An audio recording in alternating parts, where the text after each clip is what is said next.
भगवान भीष्म जी के पैरों के सामने खड़े हैं और बड़ी देर खड़े रहे। भीष्म जी आंख बंद किए हैं। अब भगवान सोच रहे हैं ये सामान्य शिष्टाचार का भी पालन नहीं कर रहे हैं। भाई आपके दरवाजे पर कोई जाए और आते हुए व्यक्ति को आप देखो, पहचान रहे हो कि वो व्यक्ति आ रहा है, तो क्या करेंगे? आप सो जाएंगे जानबूझ करके, चद्दर ओढ़ करके वो बच्चे से कह देंगे कि कह दे बहुत तेज बुखार आई गया है, वायरल फीवर। तो ये तो ठीक नहीं है। ये आगतम स्वागतम सारम, आने वाले व्यक्ति का स्वागत होना चाहिए, अतिथि देवो भव की परंपरा का पालन होना चाहिए। फिर भी भीष्म जी ने ऐसा नहीं किया। अब भगवान बड़ी देर तक खड़े रहे और खड़े रहे। थकित होने के बाद भगवान ने भीष्म जी से कह दिया, भैया भीष्म जी आंख खोलिए, मैं बड़ी देर से खड़ा हूं। और तैसे ही भीष्म जी ने सीधे सीधे कह दिया, आंखें बंद हैं लेकिन मुख से भीष्म जी ने कह दिया, बोले सदैव देवो भगवान प्रतीक्षताम हिनोम्यहम यावदिदम कलेवरम। बोले द्वारिकाधीश जैसे खड़े वैसे खड़े रहना। भगवान ने कहा कब तक? बोले हिनोम्यहम यावदिदम कलेवरम, जब तक इस शरीर का परित्याग नहीं करता तब तक आप ऐसे मेरे सामने खड़े रहना। और भगवान ने अपने मन में सोचा, पता नहीं कब तक ये खड़ा करवाए रहेंगे भैया। अब ये तो सरसैया पर 6 महीने से लेटे हुए हैं, अब पता नहीं अभी कितने दिनों तक ये लेटे रहेंगे। अब पता नहीं जब तक ये लेटे रहे तब तक मुझे कहीं खड़े रहो, तो हम तो नहीं खड़े रह पाएंगे। भगवान ने कहा, भाई बात सुनो, हम तो थकित हो गए। भगवान ने थोड़ा सा चेहरा गिराया और जब भगवान थोड़ा सा मुंह लटकाए तो भीष्म जी ने कहा, सुनो ऐसे नहीं। भगवान ने कहा फिर? बोले प्रसन्न हासारुण मुलोचना मुखम, आपका मुख वैसे हंस मुस्कुरा रहा हो, आपका मुख वैसे ही मुस्कुराता हुआ मुखमंडल बनाओ जैसे कमल खिल जाता है। जैसे कमल के खिलने पर शोभा होती है, वैसे ही कमल के समान आपका मुखमंडल है। इसको वैसे ही हंसते मुस्कुराते हुए मेरे सामने खड़े हो जाओ। और भगवान प्रसन्न हो गए। और भीष्म जी ने अपने मन में सोचा, धन्य हो सरकार। महाभारत के समय में आपने मुझे वचन दिया और धन्य हो ठाकुर, आपने अपने वचन को पूर्ण किया। भगवान सामने खड़े हैं, 5 पांडव भी भीष्म जी के अगल बगल में खड़े हुए हैं। सामने पैरों के पास द्रौपदी पैरों को पकड़ करके बैठी हैं बाबा। और सारे लोगों के सामने भीष्म जी एकदम मगन मुद्रा में हैं। क्या बात, आनंद हो गया। भीष्म जी एकदम मौन धारण किए हैं। कबीर साहब क्या कहते हैं? मन मगन हुआ तब ना बोले। जब मन भगवान की भक्ति में मस्ती लेता है तब जिह्वा और वाणी इन पर नियंत्रण हो जाता है। मन मगन हुआ तब ना बोले। बोले कैसे? बोले हंसा पावा ताल तलैया, चला गया फिर क्या डोले, मन मगन हुआ तब ना बोले। इसलिए देखिए आज भीष्म जी एकदम मस्ती में हैं, आनंद ले रहे हैं, भगवान की लीलाओं का स्मरण कर रहे हैं। जीवन के अंत काल में भगवत स्मरण नहीं होता, भगवत नाम जप नहीं होता, भगवान की लीलाओं का ध्यान नहीं होता। लेकिन भीष्म जी ऐसे महापुरुष हैं, ऐसे भक्त हैं, जीवन के अंत समय में भगवान की लीलाओं का प्रत्यक्ष दर्शन कर रहे हैं। सामने भगवान भी खड़े हैं। और आज वो चौपाई, उस चौपाई को भी भीष्म जी ने झूठी साबित कर दिया अपनी साधना से। जहां लिखा हुआ है, क्या लिखा हुआ है? बोले जन्म जन्म मुनि जतन कराई, जन्म जन्म मुनि जतन कराई,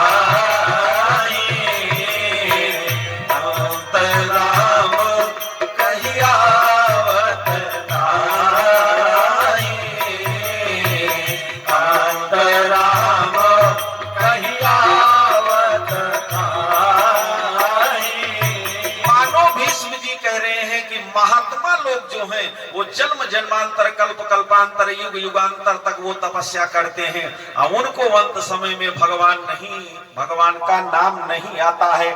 लेकिन भीष्म जी उन महात्माओं को कह रहे हैं कि जरा आंख खोल करके देख लीजिए, हम गृहस्थ लोग हैं और नाम नहीं, मैं चाहूं तो भगवान का नाम लूं, मैं चाहूं तो भगवान की लीला को ध्यान में लाऊं, और मैं चाहूं तो भगवान मेरे सामने खड़े हैं, उनको खड़ा रखूं अथवा उनको बैठाऊं, आज जो चाहूं वो कर सकता हूं। ये गृहस्थ में शक्ति है। मात्र गृहस्थ अपने भजन को दृढ़ बनावे बस। इसलिए भीष्म जी महाराज भगवान की उस लीला का स्मरण कर रहे। महाभारत में भीष्म जी ने प्रतिज्ञा किया, कल किसी एक पांडव का मैं वध कर दूंगा। और रात्रि में भगवान द्रौपदी के पास गए। सबसे पहले भगवान गए अर्जुन के पास। हे अर्जुन, अर्जुन ने कहा, क्या सरकार? अरे बोले, जल्दी से उठिए, क्या हुआ? अर्जुन आंख मीचते हुए बोले, क्या हुआ? और प्रातः काल युद्ध करना है, आप इतनी रात्रि में मुझे क्यों जगा रहे हो? भगवान ने कहा, भीष्म जी ने प्रतिज्ञा किया है, तुम्हें नहीं पता? अर्जुन ने कहा, पता तो है। बोले, क्या प्रतिज्ञा उन्होंने किया? बोले, कल किसी एक पांडव को मारेंगे। तो भगवान ने कहा, इतना जानने के बाद भी तुम सो रहे हो और तुम्हें पता है कि उनके निशाने पर नंबर 1 पर तुम ही रहोगे, तुम ही को मारेंगे। अर्जुन हंसने लग गए। उन्होंने कहा, सरकार आप जाओ, हमको सोने दो, क्योंकि आपने ही गीता में कह दिया है कि कर्मण्येवाधिकारास्ते मा फलेषु कदाचन। हमारा अधिकार मात्र कर्म करने में है। खेत में हमने धान बो दिया, ये मेरे अधिकार क्षेत्र में है, ये कर्म करना मेरा अधिकार है। अब वो धान की फसल होगी कैसे, मेरे अधिकार में नहीं है। उसमें दवा डालना, उसमें खाद डालना, उसकी निराई करना, उसकी गुड़ाई करना, उसकी सिंचाई करना, ये मेरा कर्म है। और वो परिणाम क्या मिलेगा मुझे, रिजल्ट क्या मुझे मिलेगा, और उसका फल क्या मुझे मिलेगा, और कितने रूप में मिलेगा, ये मेरे अधिकार में नहीं है। युद्ध करना मेरा अधिकार है, कौन मरेगा कौन जिएगा ये आप जानो। मुझे भगवान ने अपने मन में सोचा कि देखो, इसको मैंने भक्ति दे दी, खा पी करके सो रहा है, मैं परेशान हो रहा। भगवान गए भीम के पास, जगाया। और भीम तो थोड़ा सा ज्यादा खाते भी हैं, और उन्होंने कहा, सरकार भोजन ज्यादा हो गया, सोने दीजिए। अरे पितामह ने प्रतिज्ञा करी है, कल तेरा वध कर देंगे वो।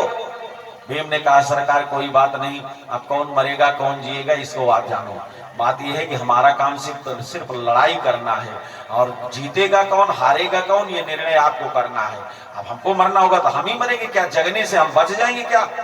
और भगवान अपना माथा पीट लिए, अरे राम, ये सब के सब सो रहे हैं और इनके लिए मैं परेशान हो रहा हूं, और पांडव लोग आनंद ले रहे हैं। बोले, सरकार बात ये है, आपने ही तो कहा है कि अनन्याश्चिन्तयन्तो मां ये जनाः पर्युपासते तेषां नित्याभियुक्तानां योगक्षेमं वहाम्यहम्।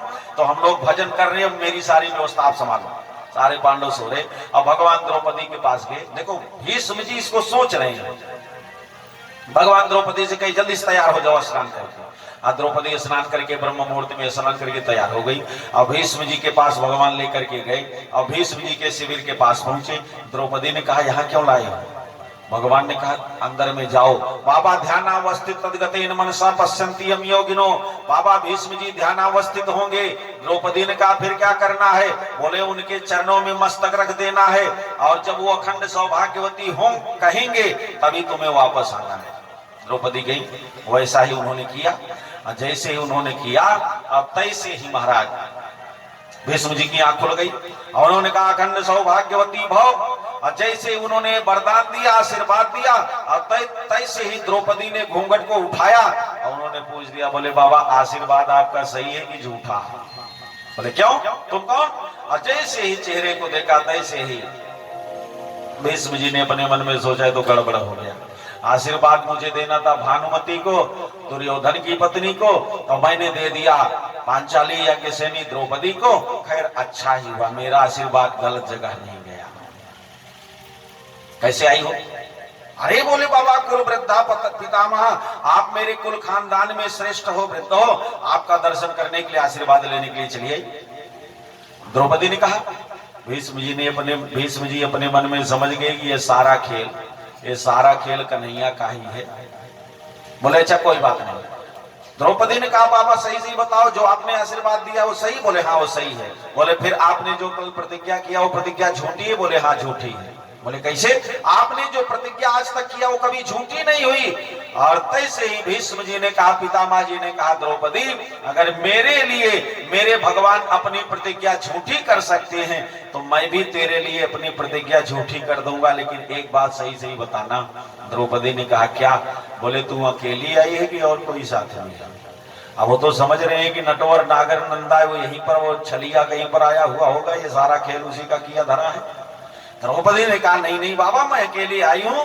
अजय से ही द्रौपदी ने कहा, अतः से ही भीष्म जी ने अपने मन में सोचा कि ये भी है तो उसी छलिया की ही बहन, और भाई बहन का इतना मधुर रिश्ता होता है महाराज कि ये बोलेगी उसी की भाषा है, मेरी बात मानेगी नहीं। भीष्म जी ने कहा अच्छा चलो कोई बात नहीं, तुमने अपने धर्म का पालन किया, मुझे प्रणाम करने आई हो, अब मैं अपने धर्म का पालन करूंगा और तुम्हें पहुंचाने तुम्हारे घर तक चलूंगा। अब द्रौपदी सोच रही भैया बाहर खड़े हैं तो पकड़ लिए जाएंगे, अब मामला गड़बड़ हुआ। अब द्रौपदी क्या करे? अब बाबा को मना भी नहीं कर सकती। अब इधर जब भगवान ने अंदर की बात को सुना तो भगवान की खोपड़ी घूम गई, अरे राम राम भीष्म जी बाहर आएंगे, अब मुझे जैसे देखेंगे तैसे मेरा सारा छल जान जाएंगे। तैसे भगवान अपने पीतांबर से खूब लंबा घूंघट और खूब बढ़िया साड़ी बना करके उसको धारण कर लिए, और जो दरवाजा खुलता उसी दरवाजे के कोने में खड़े हो गए। आगे आगे द्रौपदी निकली और पीछे पीछे भीष्म जी, और कुछ दूर चले गए। अभी हल्का अंधेरा भी है, भीष्म जी को कहीं भगवान नहीं दिखाई पड़ रहे। भीष्म जी सोच रहे हैं कि है यहीं पर वो कहीं, लेकिन कहीं दृष्टिगोचर नहीं हो रहा है, कहीं दिखाई नहीं पड़ रहा है। फिर उन्होंने सोचा मुड़ करके जरा पीछे देखे कहीं तो है तो नहीं। और तैसे ही उन्होंने द्रौपदी से कहा, द्रौपदी एक क्षण के लिए रुक जाओ, मैं अपने धनुष बाण को साथ में ले लूं। और कह करके जैसे मुड़े तो भगवान वहीं दरवाजे के पास छुपे मिले, लुके मिले। अब भगवान उसी में एकदम सिकुड़ते सिमटते चले जा रहे हैं। और भीष्म जी गए पीछे खड़े हो गए। द्रौपदी से कहा, द्रौपदी ये कौन खड़ी है? अब भगवान अपने मन में सोचता है नवे आए हुए तो ठीक रहा। अब बताओ, भगवान सोच रहे मैं यहाँ खड़ा हूं और ये भीष्म जी हमको कह रहे हैं कि ये कौन खड़ी है कि नहीं? अब ये अच्छा लगेगा? अच्छा मान लो भीष्म जी नहीं जानते, उन्होंने कह दिया। और जैसे भीष्म जी ने द्रौपदी से पूछा ये कौन खड़ी है, और तैसे द्रौपदी ने कहा, अरे बाबा मैं तो भूल ही गई थी, मेरे साथ में आई थी, ये एक मेरी दासी है यहाँ खड़ी है। और भगवान अपना माथा पीटे। उन्होंने कहा ये दो भक्त हैं और इनके चक्कर में मैं महाराज ऐसा पिसा। एक भक्त कहता है ये कौन खड़ी है, तो दूसरा भक्त कह रहा है मेरी दासी खड़ी है। इसलिए नाना भांति नचायो भगतन ने मोहे, नाना भांति नचायो भगतन ने मोहे, नाना भांति नचायो भगतन ने मोहे, नाना भांति नचायो भगतन ने मोहे, नाना भांति। भगवान सोच रहे अपने मन में। इधर भीष्म जी ने कहा और द्रौपदी जी ने बताया। और भीष्म ने कहा ओहो ये तेरी दासी है? बोले हाँ। बोले ऐसे कैसे दासी तुमने रखा है? बोले क्या हुआ बाबा? ये दासी चल मेरे साथ। अब द्रौपदी सोच रही कितनी जल्दी भैया मेरे साथ चले जाएं, भेद खुलने न पावे। और भीष्म जी सोच रहे आज तो भेद खोल करके ही रहूंगा। और भगवान भी जैसे द्रौपदी ने कहा चल मेरे साथ, और तैसे भगवान मुड़े। और भीष्म जी ने कहा रुको रुको रुको, द्रौपदी मेरे कुल खानदान की तुम बहू हो, तुम्हारे घर में बड़े बड़े राजे महाराजे और बड़े कुल खानदान के युवराज सम्राट लोग आएंगे। अब उनके जलपान आदि के लिए अगर इस दासी को तुमने बुलाया तो लोग अपने मन में क्या सोचेंगे कि इसको वस्त्र पहनना भी नहीं आता है। और कह करके उन्होंने कहा अरे दासी मेरी तरफ मुड़ जा और मैं तुझे वस्त्र पहनना सिखला दूं। कह करके भीष्म जी ने भगवान के पीतांबर का सिरा पकड़ा, खींचा। जैसे खींचा तैसे कोटि कंदर्प दर्पहा, भगवान का करोड़ों करोड़ों कामदेव की कमनीयता सौंदर्य को भी लज्जित कर देने वाला दिव्य स्वरूप भगवान का प्रकट हुआ। भीष्म जी ने धनुष बाण रख दिया, भगवान के चरणों में लेट गए। भगवान ने भीष्म जी को उठा करके हृदय से लगाया और भीष्म जी से कहा भीष्म जी मुझसे कुछ मांग लो। भीष्म जी ने रोते हुए कहा बोले सरकार बाकी मुझे कुछ नहीं चाहिए, एक मुझे दे देना। बोले क्या? बोले अगर आपकी कृपा हो जाए तो यही दे देना कि इतना तो करना स्वामी, जब प्राण तन से निकले, इतना तो करना स्वामी जब प्राण तन से निकले। गोविंद नाम लेकर तब प्राण तन से निकले, गोविंद नाम लेकर तब प्राण तन से निकले। श्री गंगा जी का तट हो, यमुना का बंसी बट हो, श्री गंगा जी का तट हो, यमुना का बंसी बट हो। श्री गंगा जी का तट हो, यमुना का बंसी बट हो, श्री गंगा जी का तट हो, यमुना का बंसी बट हो। मेरा सावरा निकट हो तब प्राण तन से निकले, मेरा सांवला निकट हो तब प्राण तन से निकले। इतना तो करन स्वामी जब प्राण तन से निकले, इतना तो करना स्वामी जब प्राण तन से निकले। गोविंद नाम लेकर तब प्राण तन से निकले, गोविंद नाम लेकर तब प्राण तन से निकले। गोविंद नाम लेकर तब प्राण तन से निकले, गोविंद नाम लेकर तब प्राण तन से निकले। भीष्म जी ने भगवान से कहा, सरकार अंत काले च मामेव स्मरण मुक्त्वा कलेवरम, मेरे जीवन के अंत काल में आपका स्मरण रहे और आप मेरे सामने खड़े हो जाना, आपको देख करके मैं देह त्याग कर दूंगा। और भीष्म जी को भगवान ने वचन दिया था। अब आज भीष्म जी सोच रहे हैं कि उस युद्ध भूमि में, उस युद्ध काल में दिए गए अपने वचन को ठाकुर जी पूर्ण कर रहे हैं और आज मेरे अंत काल में मुझे दर्शन देने आए हैं। आनंद हो गया और तब भीष्म जी ने आंख खोल करके और भगवान की दिव्य स्तुति उन्होंने किया। इति मति रूपकल्पिता वितृष्णा।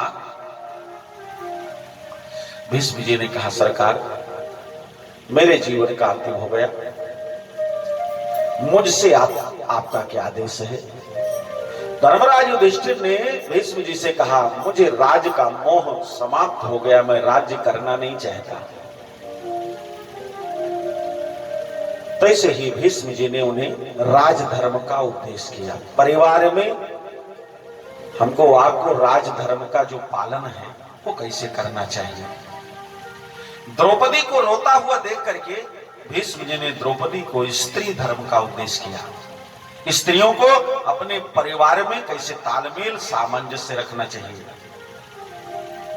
और आपत्ति काल में किस तरह से धैर्य धारण करना चाहिए। भीष्म जी ने आपद धर्म का उपदेश किया और उसके बाद भीष्म जी ने भगवान को प्रणाम करके योग के द्वारा अपने प्राणवायु को ब्रह्मांड में स्थापित किया और ब्रह्मांड से उनकी प्राणवायु निकल करके भगवान के श्री चरणों में समाहित हुई।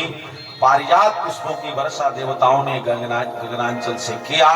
सारे लोगों ने जयकारा लगाया, बोलो भक्तवत्सल भगवान की जय। यद्यपि जन्मत मरत दुसह दुख होई होता है, लेकिन जो महापुरुष होते हैं न तो जन्म के समय उनको कोई कष्ट होता है और न मृत्यु के समय उन्हें कष्ट होता है।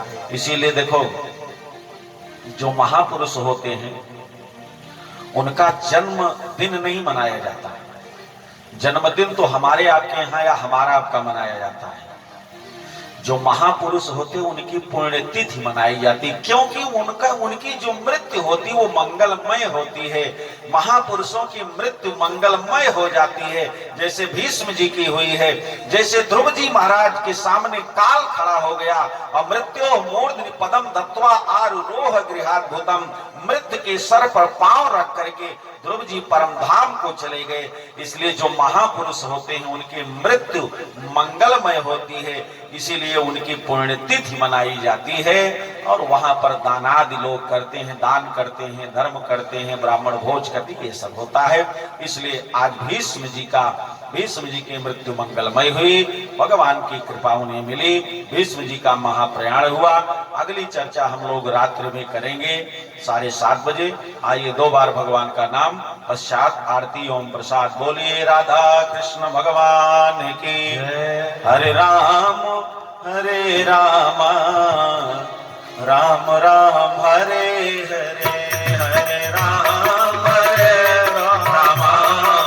राम राम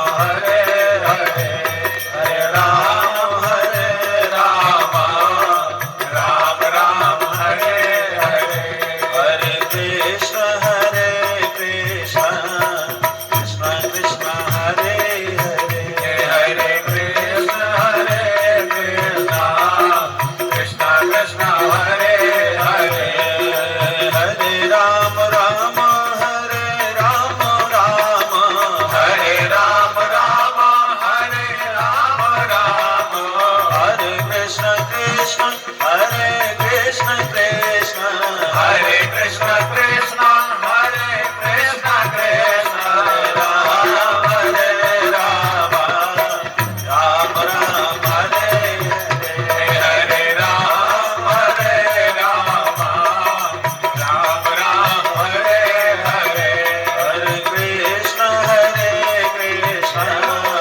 कृष्ण कृष्ण हरे हरे हरे कृष्ण कृष्ण कृष्ण हरे हरे राम राम हरे हरे राम राम हरे हरे कृष्ण कृष्ण हरे हरे कृष्ण कृष्ण हरे हरे बोल द्वारिकाधीश भगवान की जय। सभी लोग खड़े हो जाएं, भगवान की आरती करें।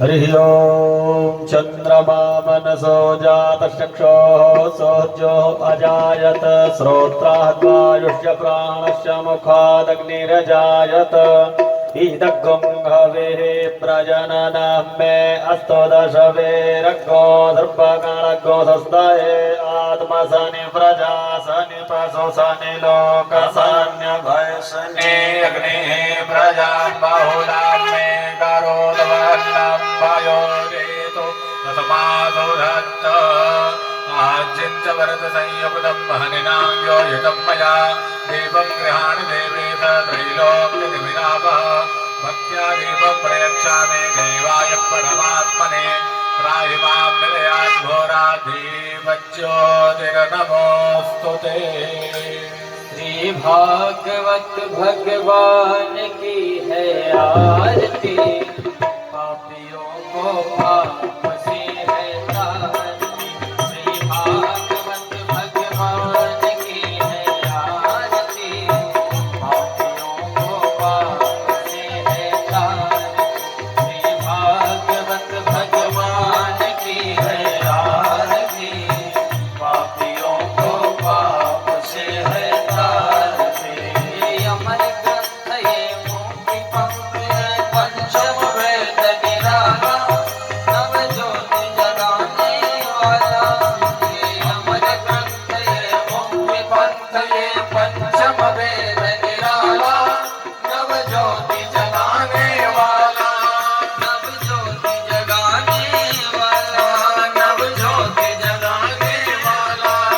हरि नाम यही हरि ध्यान यही हरि नाम यही हरि ध्यान यही जग में मंगल की आरती पापियों को पाप से है तारती। श्री भागवत भगवान की है आरती पापियों को पाप से है तारती। ये शांति गीत पावन पुनीत पापों को मिटाने वाला हरि दर्श कराने वाला। ये शांति गीत पावन पुनीत पापों को मिटाने वाला हरि दर्श कराने वाला हरि दर्श कराने वाला। हरि दर्श कराने वाला ये सुख करनी ये दुख हरनी ये सुख करनी ये दुख हरनी ये सुख करनी ये दुख हरनी ये सुख करनी ये दुख हरनी श्री मधुसूदन की आरती पापियों को पाप से है तारती। श्री भागवत भगवान की है आरती पापियों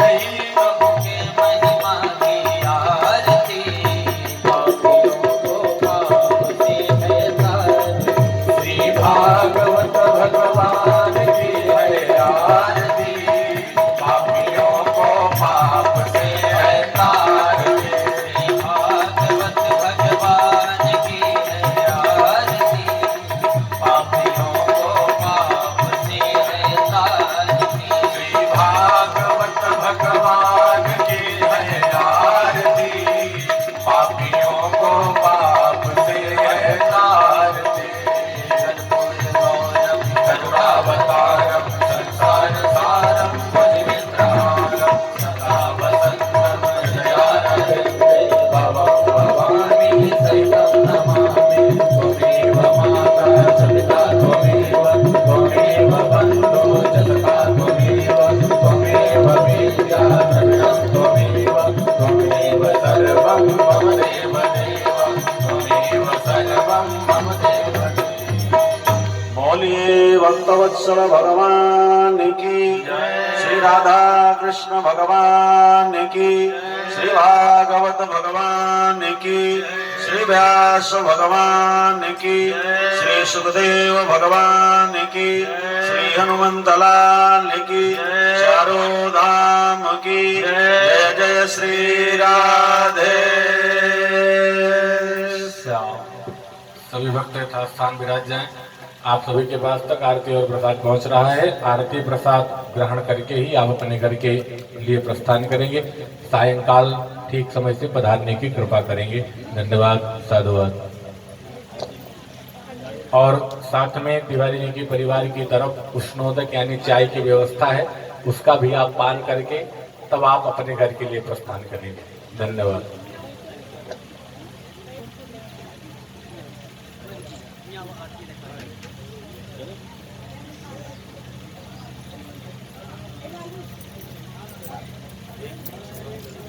श्री राम।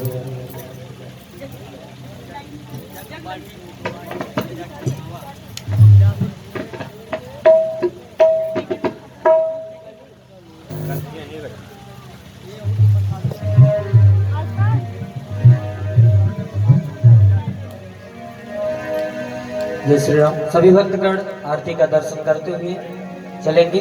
आइए एक बार प्रभु के चरणों में हाजिरी लगाते हुए चलते हैं। जो भी मांगो मिलता ना इनकार है,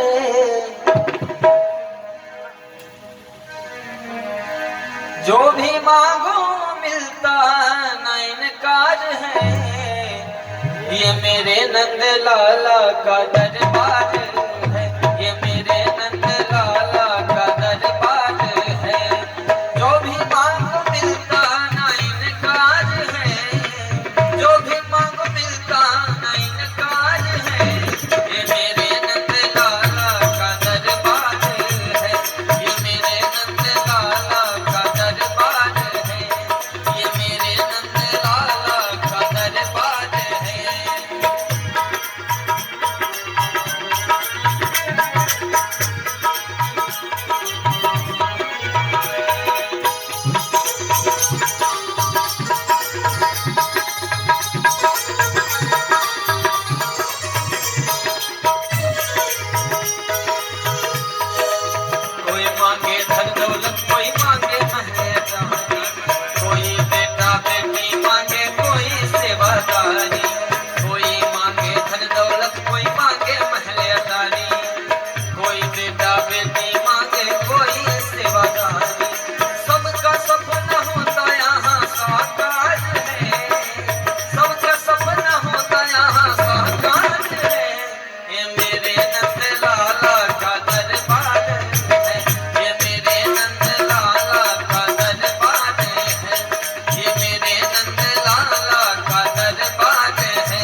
रही है गली गली मेरे कान्हा की जयकारी, गुज रही है गली गली मेरे कान्हा की जयकारी। आखिर तू क्या सोच रहा है आ जाए के द्वारे, आखिर तू क्या सोच रहा है आ जाए के द्वारे। राधे राधे राधे श्री राधे राधे राधे राधे राधे राधे श्री राधे राधे राधे। सबको मिलता ऐसा यहाँ प्यार है, सबको मिलता ऐसा यहाँ प्यार है। ये मेरे नंद लाला का दरबार है, मेरे नंद लाला का दरबार है। ये मेरे नंद लाला का दरबार है, हाँ मेरे नंद लाला का दरबार है। ये मेरे नंद लाला का दरबार है।